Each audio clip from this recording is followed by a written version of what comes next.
Hello, hello. Good afternoon, everyone. How are we all doing? We all okay? Can I, it's the second day, and obviously we're all a little bit tired. We've all had a good evening last night. Can I get a good afternoon, everyone? How are we? Much better, okay. One more time, and the loudest whoop or cry out gets however many sats I've got on this card right now. Where is it? I put some sats on card for this earlier to prepare for this. Here we go. So, how are we doing, everyone? I feel like it was this guy on the far left. Can I chuck you some sats? There it is. Cool. There's 2,000 sats on there. You tap it on the back of your phone, and it'll swipe them. If it doesn't work, talk to Coin Corner. Can I sit next to you, Rena? Yeah? It's your phone. Or... Okay. Brilliant. Okay, welcome to Dollars Over Bitcoin with my amazing panel, John Carvalho, Olga Ukolova, and Rena Shah. Before we get started discussing dollars or euros or tokens or any credit bearer instruments over Bitcoin, I'd love it if you could introduce yourselves and answer one very simple question. If you were to introduce yourself to someone at this conference for the first time, say you bump into Nigel Farage or some new person, would you say that you work in Bitcoin or that you work in crypto? So for example, my name's Joe Hall, I work at Cointelegraph, and although I'd like to say that I work in Bitcoin, I actually work in crypto. Okay? John, do you want to start? My name is John Carvalho, I'm CEO at Synonym, and I work in Bitcoin. Nice. Hello, my name is Olga, and I work... That's actually a very tricky question. It is, right? Yeah, I love it. So, I work at LNPBP Standards Association, and I'm the CEO of Pandora Prime Company. And I live in the dark side of Bitcoin. The dark side of Bitcoin. We'll come to that later, I'm sure. And Rena? Hi, everyone. My name is Rena Shah. I work at Trust Machines. I guess now I work in Bitcoin, but if you asked me like a year ago, crypto. Because of Binance, right? I used to run Binance US. Okay. But you say that you work in Bitcoin, yet the project you're building is building a token on top of Bitcoin. I'm using the Stack smart contracts layer to build applications on Bitcoin, so a little bit in between. Okay, got it, cool. But for the sake of Nigel Farage or, someone that doesn't know about Bitcoin or crypto, easy to stick with Bitcoin. Bitcoin.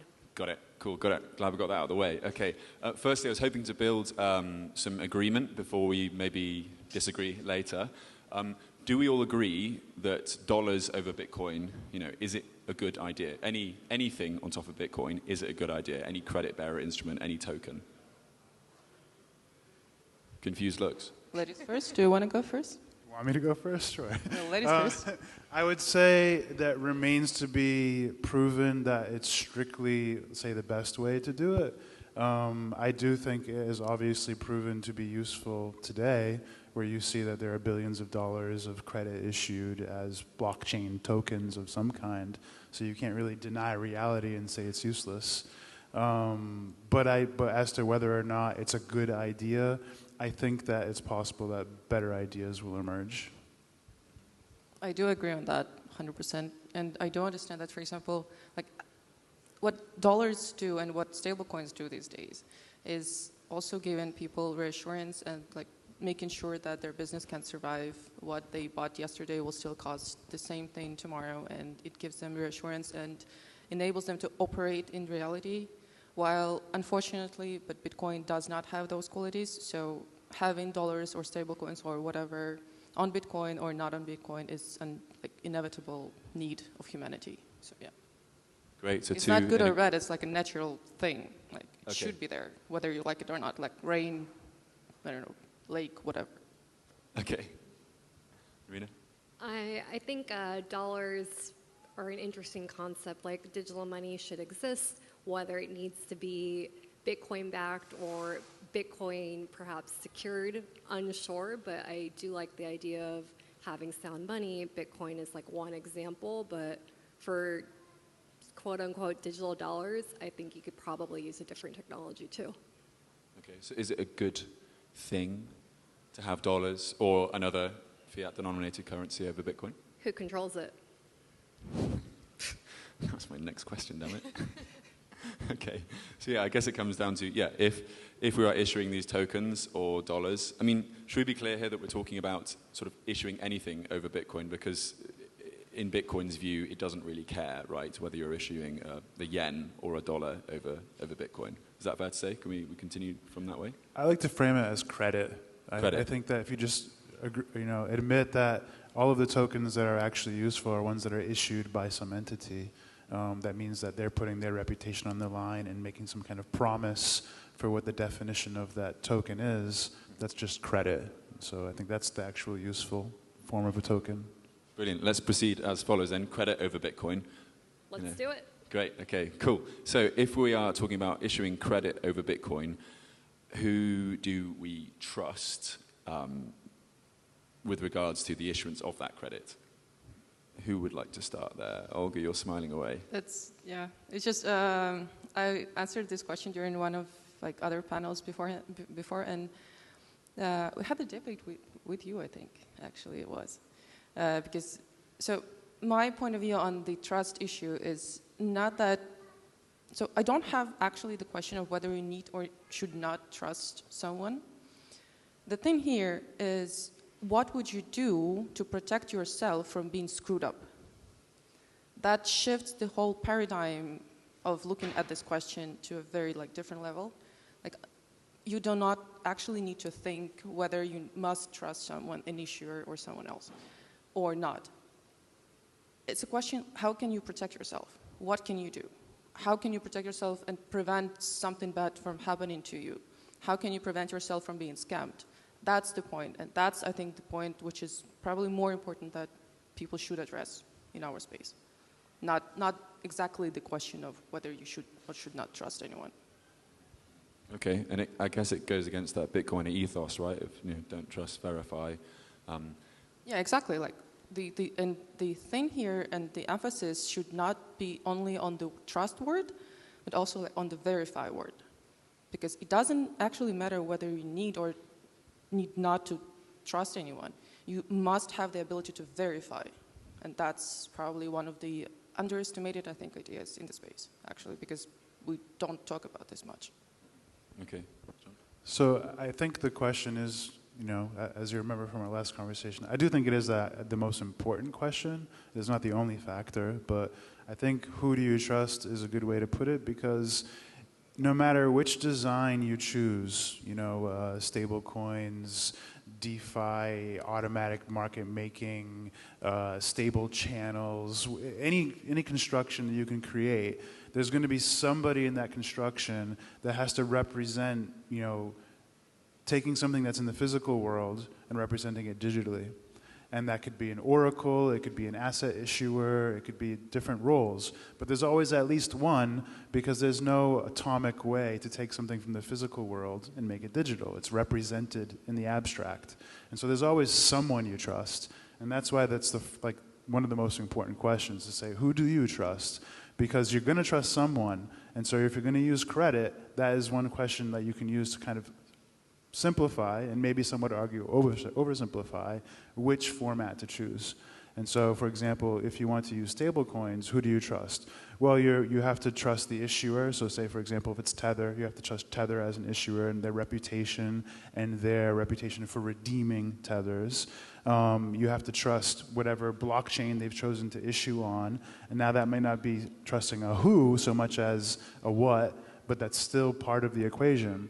And so many of the constructions to express credit, using a blockchain or using anything really, require different degrees of trust. And the more complexity you add and the newer the complex system is, there's more risk there because it hasn't been tested very much. It hasn't been put to the test with time. And so you have to really consider, should I opt for something that's very simple and I can just really boil it down to only trusting the issuer? To me, I see that as an ideal. If I don't have to understand the technology too much and I can just say, I definitely trust the issuer, then that makes things very simple for me as a consumer.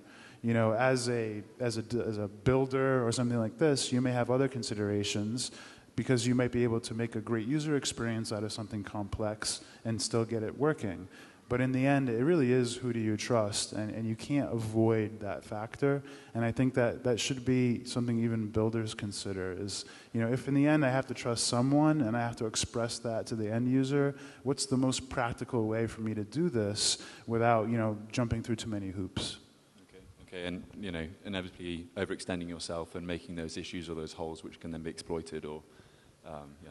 Well, as an example, like I mentioned, like stable channels, you have to trust the place that is hedging, holding the hedge as well. So there's going to be a platform that you're hedging to create that stability. So you're trusting whoever's operating that account and the platform, and that those things won't break, in addition to whatever technological design you're using to automate that. Okay, Rena, sorry, you were about to jump in. Oh, no. I think for me, it's like, yes, you have to trust, but how do you trust something that's built out of thin air too, right? Like, it looks like you said, it's untested. The alternative is to trust people, which again, still somewhat untested because you don't know every person. So I find it hard to trust a pure issuer without knowing a little bit more kind of under the hood of it. I agree, and so the reason why I frame it this way is because I think the research should be more focused on digitizing reputation and being able to give people better tools for figuring out who they trust. So this way they can express what their values are and how they want to weight things and judge someone and trust them, so they can make better decisions about who to trust. How would you validate reputation on chain? Well, you have to give people tools for expressing the different vectors of trust. So say, for example, like if I am a trader, if I complete successful trades with you, then you may, use your reputation to give me some kind of rating and attest that our trade went well. And if people trust you and they trust me, this can now propagate through degrees of trust within, say, a web of trust. And now you just described the perfect system that can be so much abused. Do you understand how web of trust works? Yes, but again, as I said devil's previously, advocate? I prefer the verify of trust works. thing instead of blindly trusting anyone. I mean, yes, the element of trust is there for many different situations, but still, you need to constantly understand that you are able to verify the information, you are able to check whether the reputation is fake or not fake. You can't verify... Especially because human society abuses the term of trust and the term of reputation also, a lot. Like Byzantine fault tolerance problem is there for a reason, for example. Right, but that's for Bitcoin. So you can't verify physical things by digital means. And so we're talking about credit here. You've just destroyed the whole NFT market. Well, we can get into that separately. I think there's different forks of the conversation for that. It works a little bit differently, but kind of. And so, since you can't verify physical things via digital means, that means you can't use digital designs to verify for credit.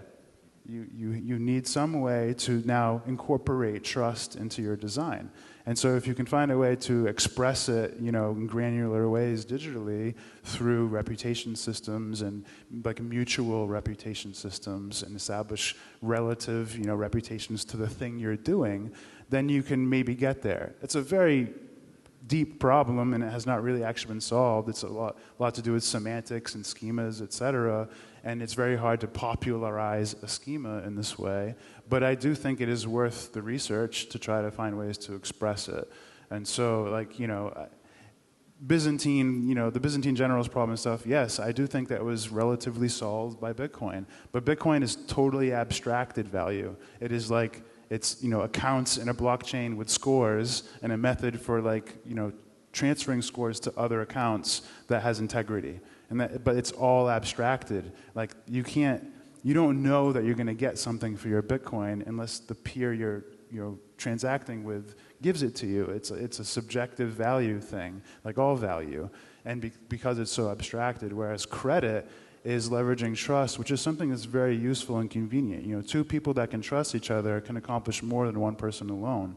And so there's a convenience there, there's service possibilities there.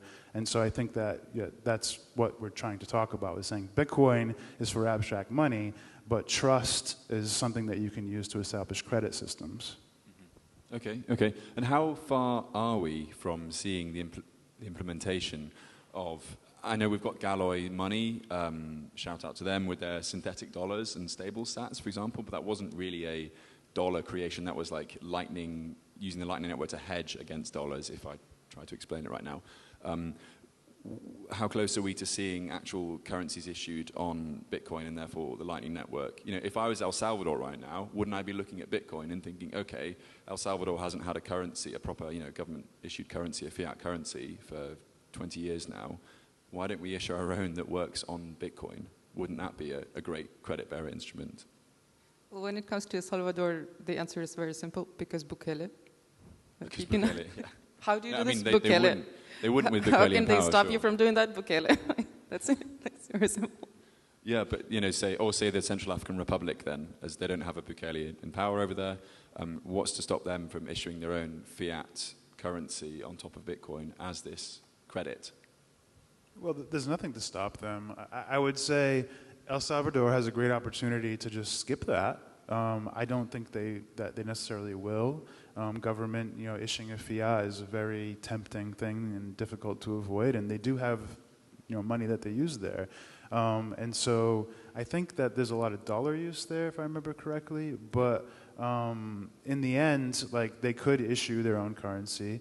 I don't know that they should. I would like to see them try to establish a Bitcoin standard, because while it's very volatile, if people have a base volatility that they get in on, like say for example, if El Salvador onboards all of everyone, in this bear market, there's a good chance that we'll never come back down to these price levels again.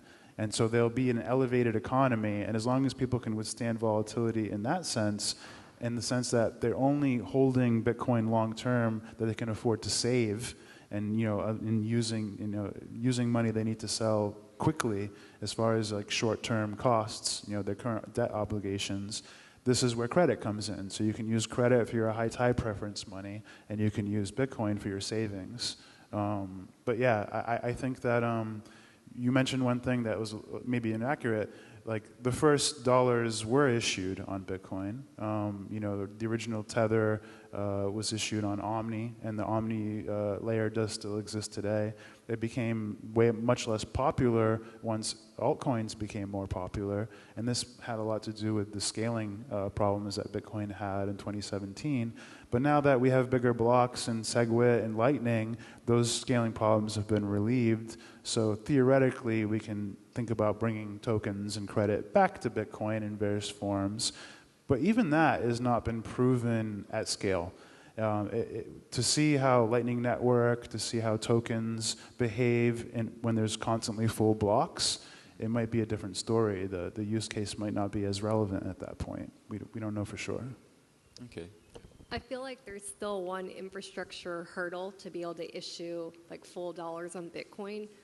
To my knowledge, I believe other side chains can read to the Bitcoin block, but no one can still write back, to my knowledge. And so I feel like that's a core component to be able to kind of scale Bitcoin denominated payments.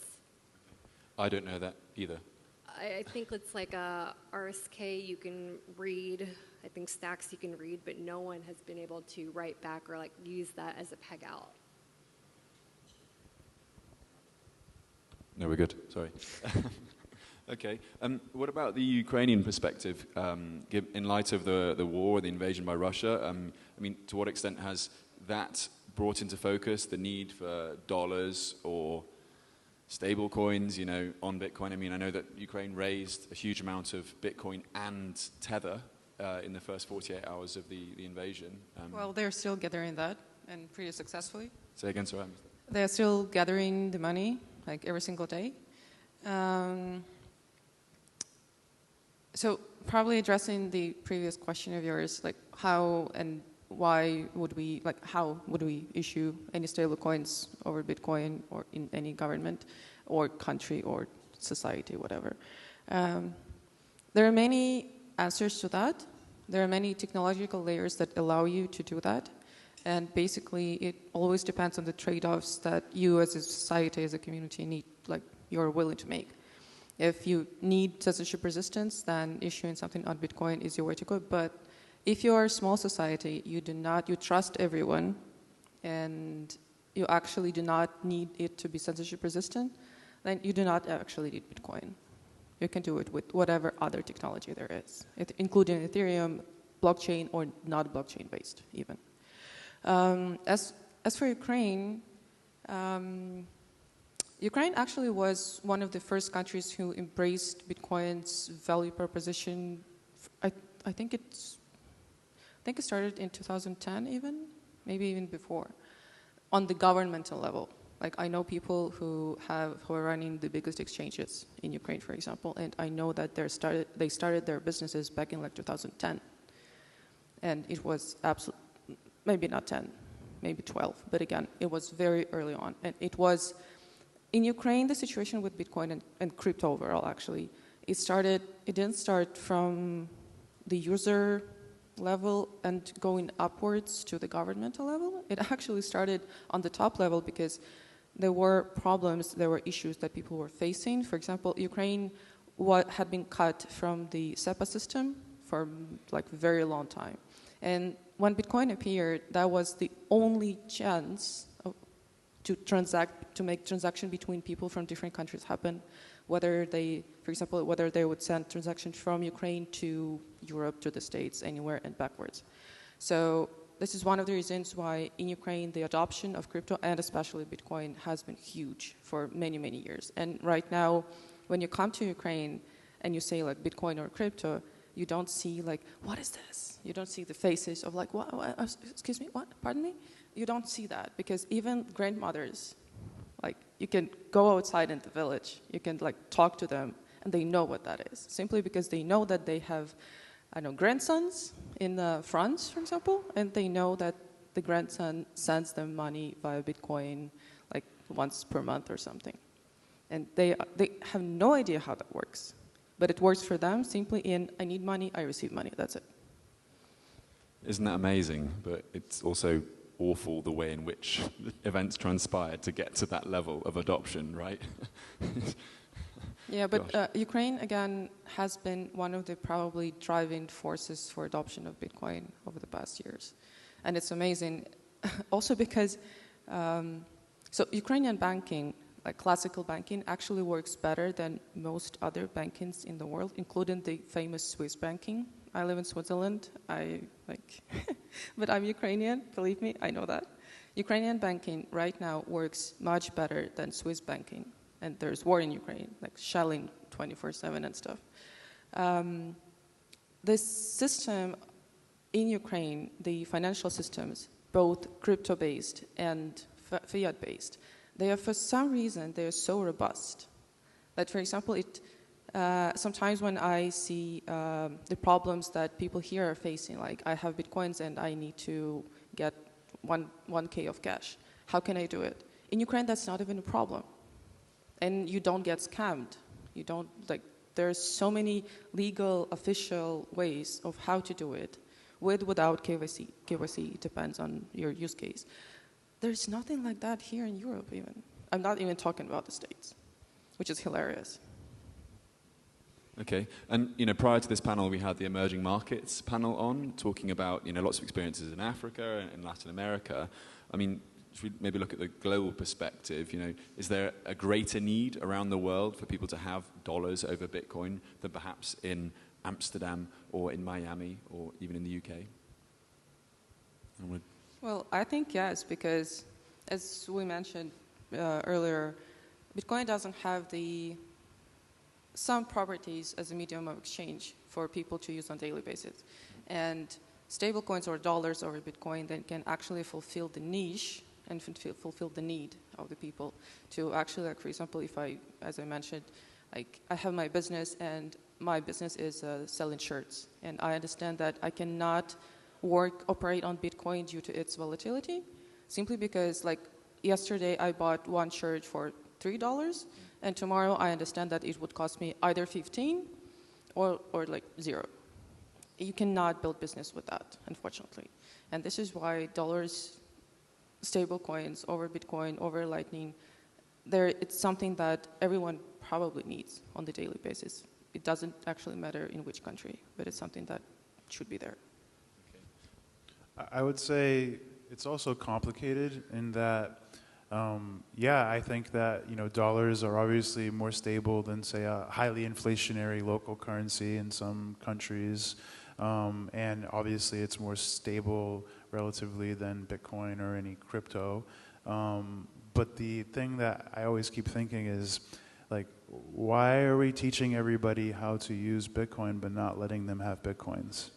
And that's what I'm afraid of, like a culture of let's all assist dollar primacy and the adoption of dollars worldwide, and not appreciating how much that actually strengthens the dollar and increases their ability to inflate, globally.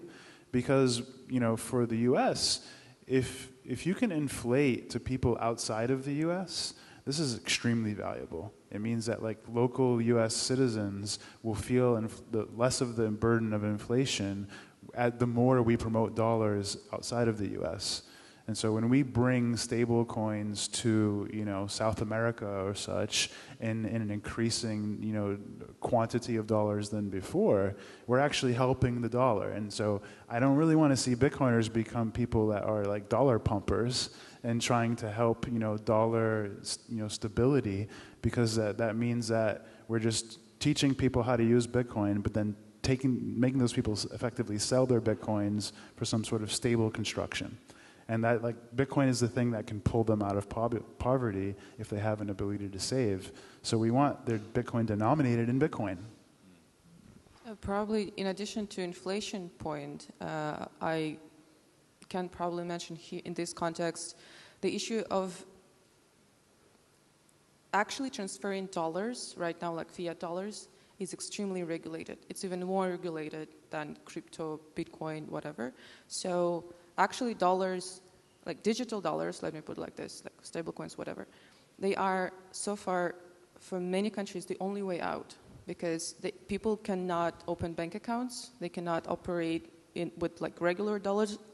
They would love to, but they have no chances to do that. They have no infrastructure, or it's too regulated, or they have United States passport, or whatever. And crypto for them and like dollars over any kind of technology actually, is the only way out, and it's the only way to transact with others, which is a kind of weird, to be honest. But the system is broken to start, because it's like, let's say you're going to interact with digital dollars, whatever, or whomever it's issued by. Maybe it's like issued by a central bank. They weren't going to bank you in the first place, so they're still not going to give you the digital. So like you're always left on the outside looking in. And then like what worries me about all of this is, let's say we go to a full Bitcoin standard, but we're finite with the growing population. Like how will we make that math work? Like is it just continue to fractionalize like using stats, and that's enough for an entire global economy? Well, I think that the concern about like the visibility of Bitcoin will play out fine without us having to do anything. Because in the end, the real question is the 2.1 quadrillion units that Bitcoin can represent right now enough granularity to express all the value on Earth? In other words, if everybody was using Bitcoin, is that enough units to express all value? Probably. It only seems like it might be difficult when we imagine a world where a dollar is somehow a meaningful amount of money, and yet we can't express a meaningful amount with the lowest amount of Bitcoin. And I think that actually won't actually ever happen. Like I think there's enough units to express the value, particularly if more and more people use Bitcoin. But there is a related topic here that you're both making me think of, which is another risk I want people to be thinking about is like bringing tokens or bringing dollars specifically or fiat specifically to Bitcoin, or especially to like networks like the Lightning Network. There's already like they're looking for more and more ways to regulate what we do in the Bitcoin space and the crypto space too, and there could be a accelerated attention or accelerated or facilitated ability to justify more regulations for something like the Lightning Network if we are turning Lightning nodes into exchangers. And there are some designs for tokens that do, assume that that's how it would work. Like you would have to convert your token into Bitcoin, then send it over Lightning, and then convert it back. This event essentially requires exchanges to be on Lightning Network and actively exchanging through Lightning Network routing. This could draw, regulatory attention. And so we need to think about how in bed we really want to get with fiat, because it means they're going to bring fiat concerns to Bitcoin. And it goes back to your point about, are we going to get hyper-dollarization before we get hyper-Bitcoinization? If we keep pumping the dollar through these techniques. I don't want to see hyper-dollarization. I don't think any of us do. So. But we're seeing it. Why are we so right excited? Okay. And why should we, I have to ask this question, why should we build on, bring these things to Bitcoin and not another blockchain? Has Bitcoin been hacked? Nope. It was actually in 2010, no? But compared to other chains, is anything as durable and decentralized as Bitcoin? At least there is a foundation that's a solid base layer foundation to build on. Whether you choose to or not, that's your own choice, but at least there is an ability. Okay. I would probably here say that we shouldn't. We shouldn't build on Bitcoin? I mean, it's not, we should, but it's not an obligation. Because it's I identify as Bitcoin maximalist and not Bitcoin maximalist at the same time. Because I do know that on many different levels, Bitcoin has a shit ton of problems. It does. First problem is blockchain. Blockchain is one of Bitcoin problems, actually, that hasn't been solved so far. So but on the other hand, so far, Bitcoin has proven to be the most robust system ever. So could humanity have done better? Yes. Should we do better? Yes. Is Bitcoin still so far the best technological solution for many different problems? Yes. So it's many people told me that there is a conflict here. I don't see it. So I'm I hate and I love Bitcoin at the same time. And I have been building on Bitcoin, which kind of says something about it. Okay.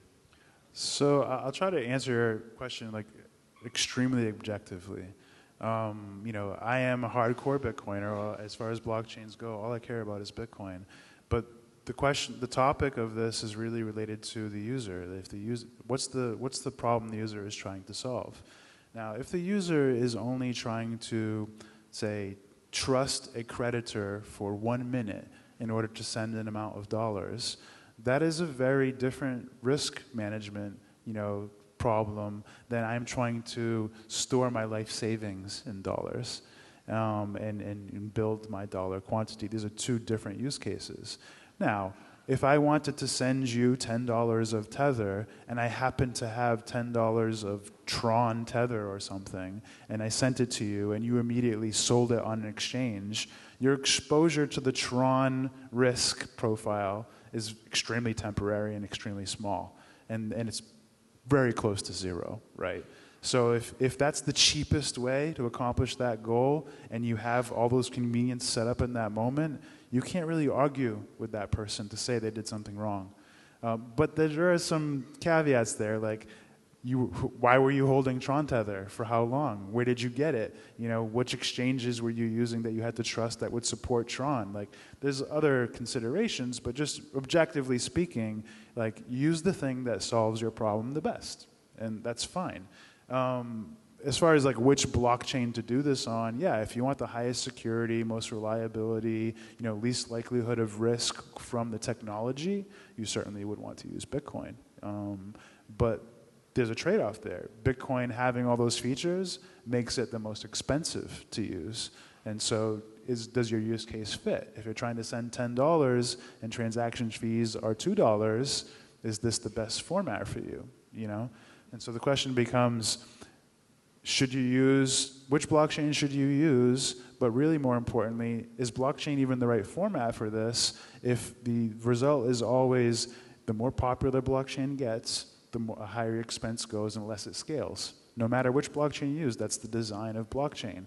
So in that case, success of Tether on Tron would mean increasing costs on Tron. And so that means, is this actually the best format for credit at all? Okay. There's a lovely audience here that I'm sure has a few questions. So before we go to them, would you like to maybe sum up your thoughts so far on the panel, or just, a closing statement? Yeah, I would just say I think that Bitcoiners need to, on one hand, have a more sophisticated view on digital assets, in the sense that you can't say there's Bitcoin and everything is a shitcoin, because the difference is, I think everything that's trying to be abstract money is a shitcoin, sure. If you want to call fiat shitcoins and you want to call blockchains and other altcoins shitcoins, I can get on board with that. But you have no logical way to refute that even after hyper-Bitcoinization, that there's going to be an efficiency to trusting people and their ability to work together and thus establish credit. And so the core, primitive thing that you would use for finance is somebody trusting somebody else with their value. And I would rather trust things in a subjective way and have the credit defined and have a defined relationship than have people like borrowing my Bitcoin.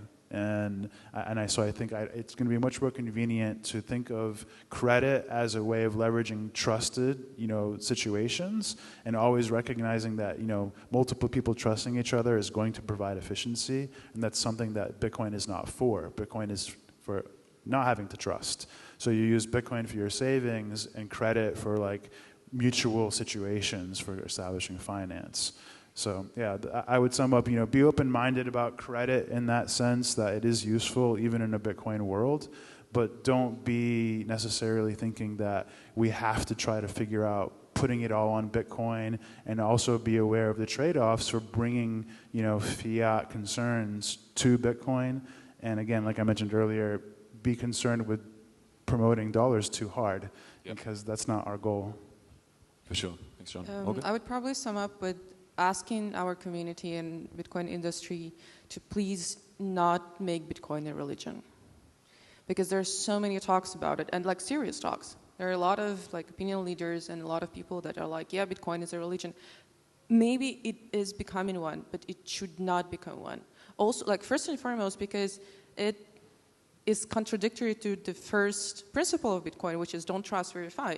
Because Bitcoin being a religion means that what you do is you trust, and you forget about the verification part. So please remember, use your own heads, use your own hands, build stuff, explore stuff, and do not take Bitcoin for granted. Do not trust blindly to whoever you can see on the streets or on the podcasts, like on the videos, YouTube, whatever. Use your own heads. Please do not make this a religion. It's working so far so good. Don't screw it up. Got it. I feel like my view is even more simpler than that. Bitcoin is a store of value. There's no denying that was one aspect that it's rose to fame for, but it's okay if you want your Bitcoin to do more, and if you want to turn it into a productive asset, by all means, you can try those layered approaches, and I don't feel like you should be demonized by the community that you may want something more. Okay. I have to add something. Bitcoin is not a productive asset. There's no such thing as yield on Bitcoin. And in any situation in crypto where you are seeing something that is representing some easy form of yield, it's always just taking a disproportionate risk in order to establish that yield. So the last thing anybody should be interested in is putting their Bitcoin to work. And this is something that I learned in my first years of Bitcoin, and I've seen repeatedly happen. And you can see people still aren't learning this lesson because there are things like the Terra Luna situation happening and people promoting things like this, DeFi explosions, etc. You really want to avoid giving somebody else your Bitcoin and lending your Bitcoin. It's one of the worst things that you can do with it, and it's a requirement in order to get yield on your Bitcoin. So be happy with accumulating Bitcoin as a form of long-term savings, and don't compromise and put your Bitcoin at risk in order to try to put it to work, because you'll lose your Bitcoin. That actually leads to stagnation, usually. People need to take risk because this is how the progress and the whole like evolution thing is happening. People need, because taking the risks and like some people call it making yields or whatever, but it also comes down to, at some point to investments, for example. Whether on the personal level or as a business or as a venture fund or as whatever, if you don't invest, if you don't risk with your money, if you don't actually put it to work, there's no progress. You cannot actually, even like you have this idea, and to verify the idea, you put money in the startup that actually builds something and that shapes the idea into something tangible, like a startup, a product, whatever. And if you say that don't put your Bitcoins to work, it means that don't use the Bitcoins to invest, for example, meaning that you cannot verify the idea, you cannot try new things, you cannot build new things, and progress stops right there. Bitcoin is savings technology. And if you want to spend your Bitcoin on an investment, that is not what I'm saying that you should not do. I'm saying that putting your Bitcoin to work in the sense of giving it to someone else and letting them figure out how to invest it, this is always going to go eventually turning into an explosion. And to me, investing means investing in production, right? So in other words, you don't want to give your money to somebody so they can trade with it or so they can let other people short it or put it at risk. You want to give your money, you want to invest in something that's going to create production, a business that's going to sell something, provide a service, create jobs. This is actual productivity you have to actually produce. And so if you put your money in, say, I don't know, like BlockFi or Celsius or these things, they take your money and they lend it to somebody else at a rate. And then they take your money and they leverage it and they put it in some kind of trade position. This is not production. This is not going to accomplish anything but essentially a slightly less risky form of gambling. Can one more? So Bitcoin is a saving technology, okay. When is the point where one is allowed to start spending Bitcoin? Every point. That's the only thing you can do with Bitcoin. Then you just dial to Don Hamon, you take like the whole village, the whole Bitcoin stash with you, or like what? No, Bitcoin is for spending. I'm not arguing against spending Bitcoin. I'm arguing against using Bitcoin for trading and essentially lending it to other traders and just putting it at risk for blind yield. If you want yield, it should be from production. Like build a business, invest in a business, use it for somebody to scale their effort to produce.